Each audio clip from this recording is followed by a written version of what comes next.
Konnichiwa les amis, aujourd'hui 275e jour de l'aventure réveil à Osaka, mais j'ai déjà quitté la ville. Alors ce matin c'était super speed, et je me suis réveillé un peu à la bourre, Il fallait que je libère la chambre à 9h, je me suis réveillé, il était 8h46, et pourtant je me suis réveillé avant, j'ai entendu le réveil pour une fois, mais je me suis endormi. Enfin bref, j'ai réussi à libérer la chambre dans les temps, j'avais fait mon sac en fait, tout était prêt quasiment. Et il y avait un bus, j'avais fait des recherches hier soir, il y avait un bus direct pour Takayama de la gare de Namba à 9h50. Après 9h50, c'était compliqué, il fallait faire des changements, il fallait prendre le train, enfin bon, c'était tout un programme. Je viens de me réveiller, je suis un peu dans les vapes. Et donc voilà, il fallait que je sois à 9h50 à la gare de Namba. Mais la gare de Namba, en fait, elle est dispatchée en... Enfin, il y a plusieurs gares de Namba. Il y a Osaka Namba, il y a JR Namba, et bon, il y a plein de lignes et il y a plein de gares différentes. Évidemment, j'ai pas pris le bon métro et je suis arrivé, j'avais encore 1 km à faire à pied. Enfin, c'était un peu la course. Et je suis arrivé au guichet, j'ai fini, au départ, à un moment, je me suis dit, bon, c'est trop tard. Et finalement, il faut jamais désespérer. J'ai marché, je suis arrivé au guichet, il était 48, le bus partait à 50. Le gars me dit oui c'est bon et tout, il me fait un ticket, hop, il me fait signe, le bus arrivait juste derrière moi. Donc c'était nickel, voilà, le bus il est arrivé juste quand je suis arrivé. Bon bref, et je suis monté dans le bus, j'ai dormi direct. Et là je me réveille tout juste, voilà. Donc j'ai toujours pas bu, j'ai toujours pas mangé. Voilà, on vient juste de s'arrêter sur un aire d'autoroute, c'est le premier arrêt. Je viens de passer au Lawson, là au Combini, je me suis acheté quoi à manger, de quoi boire. Voilà, je me réveille tout juste en fait. Direction Takayama, voilà, c'est tout ce que j'ai à vous dire.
Ça y est les amis, je viens d'arriver à Takayama et je suis arrivé dans la guest que j'ai réservée, ça s'appelle Chikara So. Ici j'ai payé un peu plus de 30 €, je crois 32 ou 33 € la nuit. Alors par contre je suis assez loin du centre, j'ai marché 20 bonnes minutes pour venir. Alors, en même temps j'avais plus trop le choix, j'ai réservé il y a seulement quelques jours, donc il n'y a plus beaucoup d'options. Mais c'est charmant comme tout, c'est très mignon. Là, je viens juste d'arriver, je viens de poser mes sacs. Chambre traditionnelle japonaise. Vous voyez, c'est mignon comme tout. Petite table, voilà, les tatamis, le futon.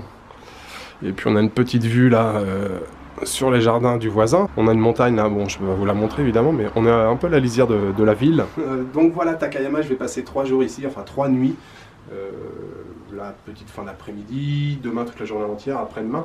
Et la journée du 4, j'essaierai de profiter de la matinée, si possible, partir vers midi vers Tokyo. Après c'est retour vers Tokyo. Alors Takayama, il y a à peu près 100 000 habitants ici.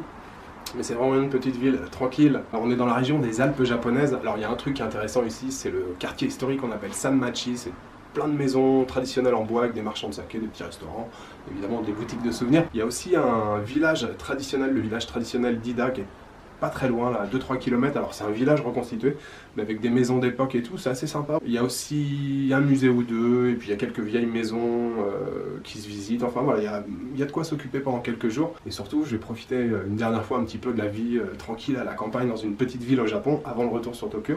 Voilà le programme pour les prochains jours.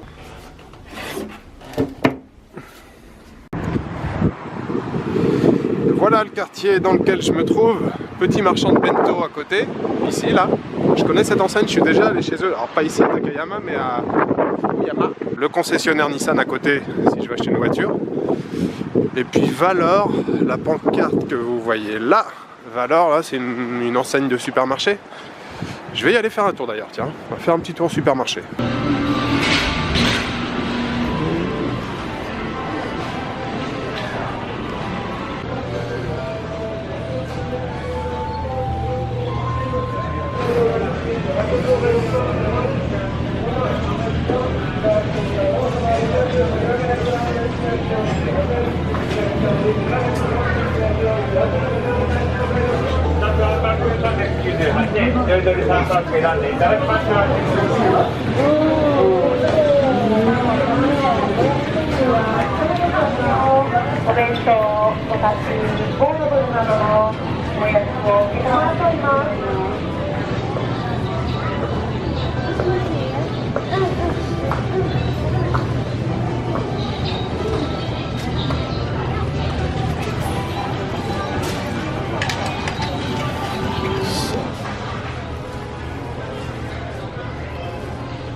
Arigatou gozaimasu.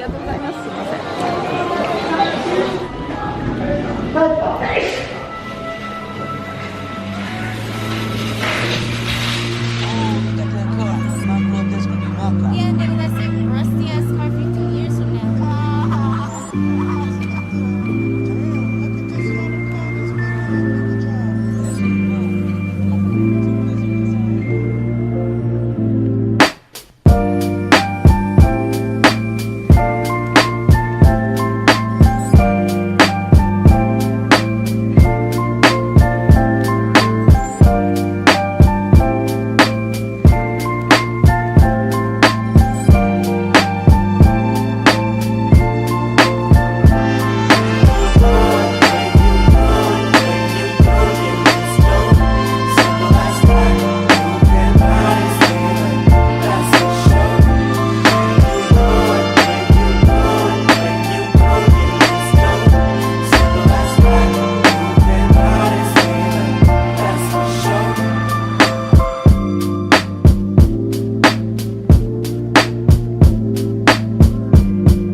Les amis, je vous retrouve au cœur de Sanmachi, le quartier historique de Takayama. C'est toujours agréable de revenir dans un endroit qu'on a bien apprécié, évidemment. Bon, ça paraît normal ce que je dis. C'est charmant comme tout, ces petites rues, surtout à la tombée de la nuit, quand les lanternes s'allument, les réverbères s'allument. Vraiment, c'est un charme fou, je trouve, ici. C'est vraiment très très chouette avec les montagnes tout autour.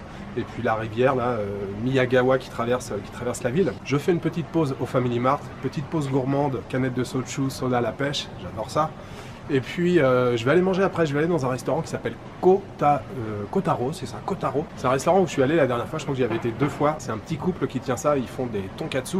Alors je ne l'ai pas précisé depuis le début du séjour au Japon, mais je crois que vous l'avez remarqué, les restaurants ici au Japon, ils font un plat en général. Alors après, ça peut être décliné sous différentes formes, mais on va généralement dans un restaurant de tonkatsu, ou dans un restaurant de ramen, ou dans un restaurant de sushi. Alors le restaurant Kotaro où je vais aller là, le petit couple, ils font des tonkatsu, mais d'enfer. Je me souviens, c'était vraiment excellent. Donc je vais aller manger là-bas ce soir.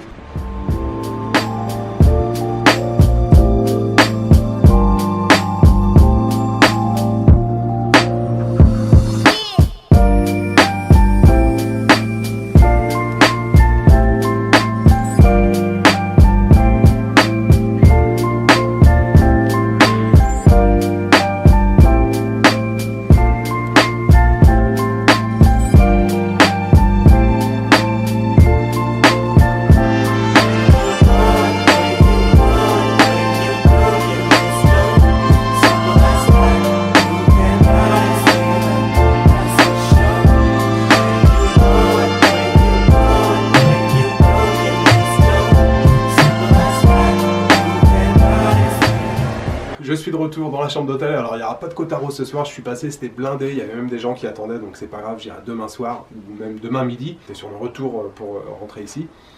Je suis passé devant chez Otomoto, vous vous souvenez, je crois que la première fois que j'y suis allé c'était à Fukuoka, c'est une chaîne qui fait des bento, qui sont pas mal du tout, donc je me suis pris un petit bento pour ce soir, et je me suis aussi arrêté au Valor, je crois, c'est ça, c'est le nom du supermarché. J'avais peur que le bento ça soit pas assez, et puis bon, je me suis acheté 2-3 petites conneries. Ça, c'est le petit bento de chez Otomoto. C'est pas cher, ça, je sais plus, 500 yens, quelque chose comme ça. Bon, ça c'est le genre de petites cacahuètes et tout, c'est au wasabi, je pense que ça doit bien arracher. Je me suis pris des gyoza en plus, des poki les amis à la noix de coco, j'ai encore jamais goûté. Ça c'est un petit café froid cappuccino. Ça c'est une bouteille d'eau que j'ai achetée cet après-midi sur l'aire d'Orpo, là, sur l'autoroute. C'est aromatisé au yaourt. Bon, ça c'est les poki que j'ai mangé cet après-midi, c'était délicieux. Et je me suis pris une bière Orion, j'ai encore jamais goûté, c'est une marque d'Okinawa. Okinawa c'est un archipel au sud du Japon. Et puis dernière petite chose, je voulais faire une toute petite conclusion sur Osaka. Je suis très content d'être passé à Osaka et d'être resté 5 jours. Osaka c'est vraiment une ville je trouve différente du reste du Japon, surtout grâce à ses habitants. Je trouve qu'il y a une mentalité qui est différente. On m'a pas mal accosté, juste des fois c'était bonjour, ou c'était pas toujours des grandes conversations. Je trouve que c'est un peu moins lisse. Les gens parlent un peu plus fort, ils ont un esprit, j'ai l'impression, un peu plus rebelle à Osaka. Voilà, ça fume en marchant, ça traverse au feu rouge.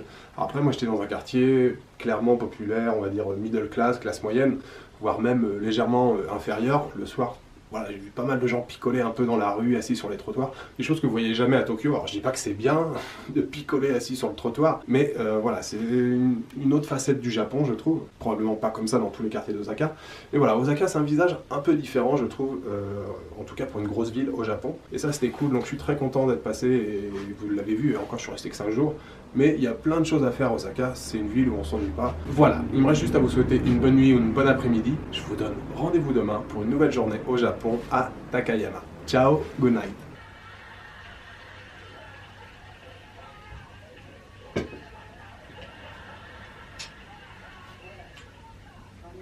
Itadakimasu.